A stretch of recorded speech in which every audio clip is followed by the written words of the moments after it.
پیدا کرنا ہو تو انقلاب پیدا کرنے والے کی بھی شناخت کیا کرے. انقلاب کیسے پیدا ہوگا؟ تو میرے دوستو، اسلام مکمل ہیومن رائٹس ہے ہی اسلام میں. اسلام ہمیں میسج یہ دیتا ہے. اسلام دہشت گردی کو قبول نہیں کرتا. اسلام دنگا فساد کو قبول نہیں کرتا. اسلام امن کا مرکز ہے. اسلام امن کا داعی ہے. اسلام بالکل وائلیشن پسند نہیں کرتا. تو اگر کوئی وائلیشن کرے، اسلام کے خلاف کرے، قرآن کے خلاف کرے، تو جو وائلیشن کرے اسی ہی کے خلاف کارروائی ہو. دوسرے کسی فرد کو ٹچ ہی نہ کیا جائے. جس نے جرم کیا ہے اس کو اس کی سزا ملنی چاہیے.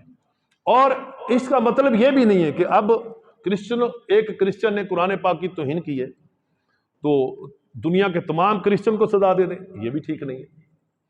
اب اگر کسی مسلمان نے اور یا کسی شر پسند بندے نے اگر کرسچن برادری پہ حملہ کیا ہے، ان کو ناحق قتل کیا ہے یا ان کے مکانوں کو ناحق جلایا گیا ہے، تو جو لوگ یہ کردار ادا کر رہے ہیں انہی کو اس کی سزا دی جائے آئین پاکستان، قانون پاکستان کے مطابق. ٹھیک ہے. تو کسی دوسرے کا پرچہ یا کسی دوسرے کے خلاف کوئی کارروائی بالکل ہرگز نہیں ہونی چاہیے.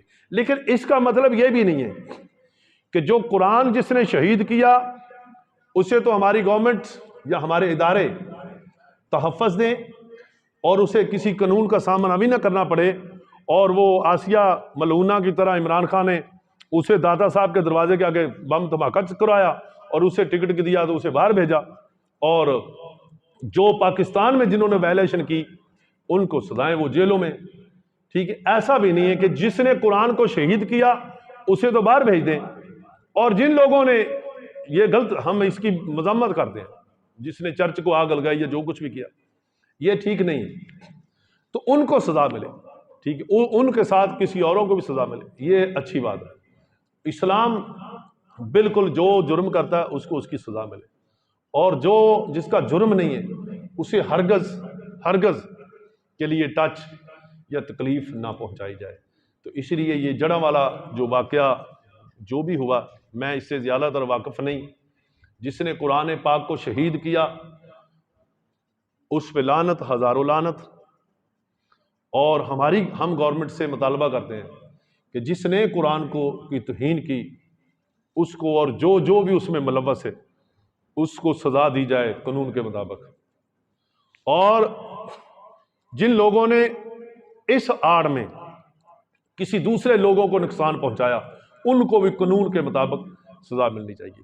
اور دوسری بات، یہ ہماری پارلیمنٹ کے اندر ایک قانون پاس ہوا، بل پاس ہوا کہ جو توہین صحابہ، توہین امہات المومنین، توہین اہل بیت طہار کرے، تو پہلے جو سزا تھی نا وہ نرم سزا تھی، تو اب اس سزا کو بڑھا کے سخت کر دیا گیا کہ کوئی بندہ صحابہ کے خلاف بات کرے. اب دیکھیں نا، ممبر یہاں پہ کسی صحابی کو گالیاں دینے کے لیے. ٹھیک ہے. اچھا، اہل سنت میں تو ایسا کوئی نہیں ہے. جن میں ہے ان کو بڑی تکلیف آئی، انہوں نے اس کا مسودہ بھی تیار کیا، اور جناب بڑی تکلیف ہوئی کہ جناب یہ بل ٹھیک نہیں ہے، یہ بل ایسے نہیں ہے، یہ بل ویسے نہیں ہے.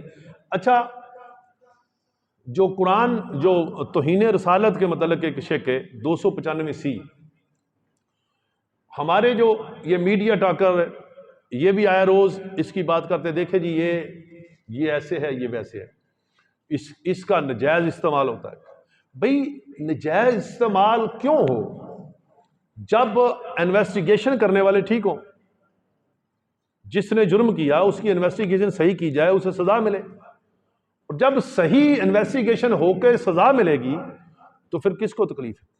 میں تو کہتا ہوں کہ جو توہین رسالت کرے اسے سر عام اتنے ٹکڑے کر دینے چاہیے کہ دوبارہ کسی میں جرت نہ ہو.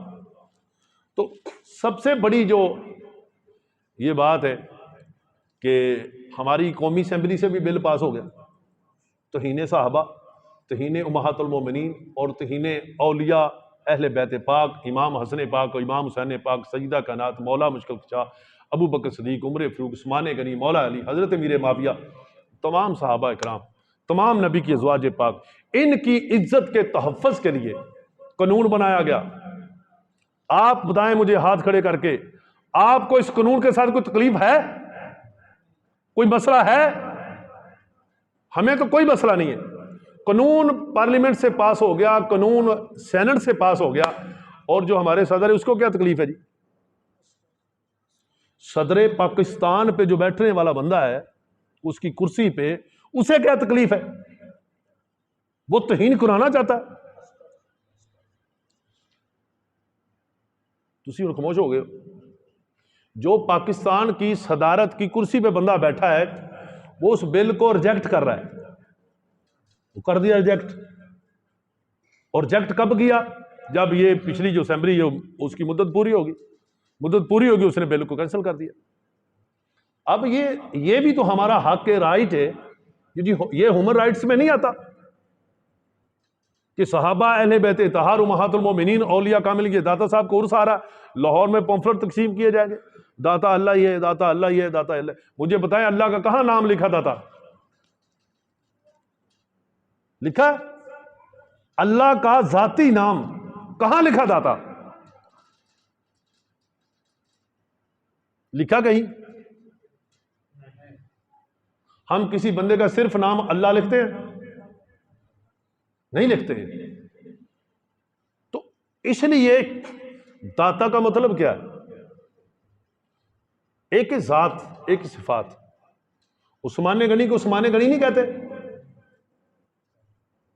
سخی نہیں کہتے لوگوں کو،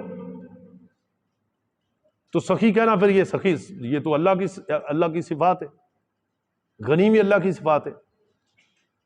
ہم کہتے ہیں کہ جنت میں کون جائے گا؟ مومن جائے گا، تو مومن تو اللہ کا نام ہے، المومن، رب مومن کو پسند کرتا ہے، جو بندہ مومن ہے اسے رب پسند کرتا ہے، رب سخی ہے اور سخی کو پسند کرتا ہے۔ تو اس کی بھی ہم یہ جو گجرانوالے میں واقعہ، جڑانوالا میں واقعہ پیش ہے، اس کی بھی مذمت کرتے ہیں، اور جو یہ صدر پاکستان کی کرسی پہ بیٹھا بندہ، اس کے بل کو ریجیکٹ کرنے کی ہم مذمت کرتے ہیں۔ یہ اس کی ویریفیکیشن کی جائے، یہ بندہ اسلام پسند ہے، امن پسند ہے، یا دہشت گردی پسند ہے؟ اسے فی الفوراً صدر پاکستان کی کرسی سے استعفیٰ دینا چاہیے۔ جو نبی کے صحابہ کا نہیں، نبی کی ازواج کا نہیں، نبی کی آل کا نہیں، نبی کی ذریت کا نہیں، جو داتا صاحب کا نہیں، جو مجدد پاک کا نہیں، جو غوث پاک کا نہیں، تو ہمارا کیسے ہو سکتا ہے؟ انویسٹیگیشن کرنا تو کوئی جرم نہیں ہے نا، اس سے پوچھا جائے تیرا مذہب کیا ہے؟ سب سے زیادہ پیکج لے کے حج کر کے آیا، اور حج کر کے تو بل بھی کینسل کر رہا ہے، اور یہ بھی مدینہ پاک کی ریاست بنانے کا داعی تھا۔ ابو بکر صدیق سے جب کہا نا صحابہ نے، وہ جو مسلمہ کذاب تھا، اس کا جب یہ ختم نبوت کا مسئلہ آیا، تو ابو بکر صدیق سے لوگوں نے، صحابہ نے کہا کہ ہمارے حالات بڑے اس ٹائم معاشی حالات بڑے خراب ہیں، اور آپس میں مسلمان بھی کافی مسئلے تھے، تو سب مجاہدین جب جہاد پہ جائیں گے تو آپ مدینے میں اکیلے رہ جائیں گے، آپ کی جان کو بھی خطرہ ہے۔ صدیق اکبر نے پتہ کیا فرمایا تھا؟ کہ مدینے میں درندے آئیں، ابو بکر صدیق کے جسم کو چیر پھاڑ جائیں، پھر بھی ابو بکر یہ کہے گا کہ میرے آقا کی عزت کی بات کرو، حضور کی عظمت، حضور کی شان۔ تو اس لیے جب قانون بنانے والے ہی قانون کو توڑیں گے تو پھر وائلیشن تو ہوگی۔ اس لیے ہم کسی وائلیشن کے حمایتی نہیں، اور جو اقلیت برادری ہیں، جو قرآن کے خلاف نہیں، جو دین کے خلاف نہیں، جو کسی گستاخی میں شامل نہیں، ہمارے وہ ساتھ ہیں، ہمیں ان سے کوئی ایسی کوئی ویسی کوئی تکلیف بالکل ہرگز کے لیے نہیں ہے، اور نہ ہی اسلام یہ کہتا ہے کہ کسی کو عام جگہ جس کو جہاں چاہیں مار دیں، ٹھیک ہے؟ جس نے جرم کیا ہے جس نے وائلیشن کی ہے اس کو اس کی سزا ملے، اور جو نجائز ہے چاہے وہ مسلمان ہے چاہے وہ کرسچن ہے اس کو آزاد کیا جائے۔ اور یہ بھی گورنمنٹ پاکستان اور ادارے پاکستان عدلیہ سے گزارش کریں گے کہ اس پہ بھی نوٹس لیا جائے کہ کیا پھر گستاخی کے دروازے کھولے جائیں گے کہ آگے قانون ہی نہیں ہوگا کوئی۔ جو بندہ صحابہ کی توہین کرے گا، اہل بیت پاک کی توہین کرے گا، وہ کہے گا 6 ماہ کے بعد باہر آ جاؤں گا، مجھے کیا تکلیف ہے؟ تو وہ تو روز یہ گستاخیاں کریں گے۔ اس لیے اس کے متعلق بھی سزا 295 ہی کی طرح مضبوط ہو کہ کسی گستاخ کو یہ جرت نہ کرنی پڑے کہ نبی کے صحابہ یا نبی کی آل یا نبی کے صحاب یا اولیاء کاملین کی شان میں تو گستاخی کرے۔ اس لیے ہم نہ گستاخ ہیں نہ گستاخ کے ساتھی ہیں، ہم امن پسند ہیں اور امن پسند لوگوں کے ہی ساتھی ہیں۔ ہمارا ایسی کسی جماعت کے ساتھ کوئی تعلق نہیں جو روڈوں کو توڑے یا روڈوں کو بلاک کرے یا لوگوں کو رستے توڑے یا لوگوں کو رستہ سے روکے۔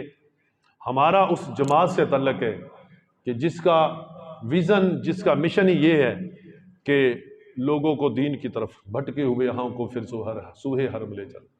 دیکھا ہے جو کچھ میں نے وہ اوروں کو دکھلا دیا۔ بس لوگوں کو دین کی طرف بلائیں، محبت کے ساتھ بلائیں، ادب کے ساتھ بلائیں۔ جب آپ یہ وتیرہ پڑھ لیں گے انشاءاللہ تعالی غیر مسلم بھی سمجھیں گے یار یہ اچھے لوگ ہیں، تو آپ کی باتوں سے وہ بھی متاثر ہو کے شاید مسلمان ہو گئے۔ تو میں تو یہاں تک یہ کہتا ہوں کہ اگر آج کے کسی کرسچن نے، آج کے کسی عیسائی نے اللہ کے حضور جا کے مسلمانوں کی شکایت لگائی کہ میرے پاس تو آپ کا کوئی بندہ نہیں آیا تبلیغ کرنے، تو ہم میں سے کون ہے جو عیسائیوں کو تبلیغ کر رہا ہے، جو ہندوؤں کو تبلیغ کر رہا ہے، جو سکھوں کو تبلیغ کر رہا ہے کوئی ہے؟ تو جب ہم سکھوں کو، عیسائیوں کو یا ہندوؤں کو تبلیغ ہی نہیں کریں گے، تو اگر بروز قیامت انہوں نے یہ کر لیا کہ ہمارے پاس تو آپ کا پیغام ہی نہیں آیا، اے اللہ آپ کا بندہ ہی نہیں آیا، تو ہم کیا جواب دیں گے؟ اس لیے اپنے بچوں کو، خود بھی اپنے بچوں کو بھی دین کی تعلیم سے آراستہ کریں تاکہ دین کا پیغام ہر انسان تک پہنچے۔ تو ہر انسان تک جب آپ کا اچھا پیغام پہنچے گا تو لوگ اسلام کو فالو کریں گے۔ تو ہمارے جو صوفیہ، ہمارے اکابرین ہیں، انہوں نے اس طریقے کے ساتھ اسلام کو پھیلایا، لیکن جب بھی کہیں بھی غیرت اسلام کی بات آئے، ناموس رسالت کی بات آئے، تو وہاں پہ پھر ٹھیک ہے ڈٹ گئے۔ تو ایسے خواہ مخواہ کسی کو مارنا اچھی بات نہیں ہے۔ ہمارے معاشرے کے اندر جو جتنے بھی غیر مسلم ہیں ان کے ساتھ کسی کا بھی کوئی برا برتاؤ نہیں ہے، لوگوں کے آپس میں لین دین ہے، تو اس کا بالکل ہرگز مطلب نہیں ہے کسی ایک جگہ پہ اگر کوئی غلط بات ہو جائے تو اس کی آڑ میں لوگ آگے طرح طرح کی باتیں کریں، یہ اچھی بات نہیں ہے۔ تو آپ سب سے یہی میری التماس ہے کہ ہم سب صوفیہ کاملین کے ماننے والے ہیں اور ہم تبلیغ کریں۔ صوفیہ سے ہٹ کے جتنی بھی تنظیمیں بنی، جماعتیں بنی، وہ اینڈ پہ جا کے دہشت گرد بن گئی، ٹھیک ہے۔ تو امن پسند جو جماعت ہے، امن پسند جو ایک سسٹم ہے، وہ صوفیہ ہے، وہ خان کا ہی نظام ہے۔ تو خان کا ہی نظام کی ہم اسی لیے بار بار کے بات کرتے ہیں۔ ہمارے شیخ طریقت سیدی و مرشدی بابا جی سید میر طیب علی شاہ بخاری رحمۃ اللہ علیہ، آپ یہی فرماتے تھے کہ خان کا سے اسلام آیا اور خان کا سے ہٹ کے جو آیا وہ دہشت گردی آئی۔ ہم اس خطے کو دہشت گردی سے پاک کرنا چاہتے ہیں اور صوفیہ کاملین کی تبلیغ کے ساتھ، صوفیہ کاملین کے طریقے کے ساتھ انشاءاللہ تعالی یہ میسج رنگ لے کے آئے گا اور انشاءاللہ تعالی اسی کے ساتھ ہی فتح ہوگی۔ اللہ تعالی ہم سب کو عمل کرنے کی توفیق عطا فرمائے۔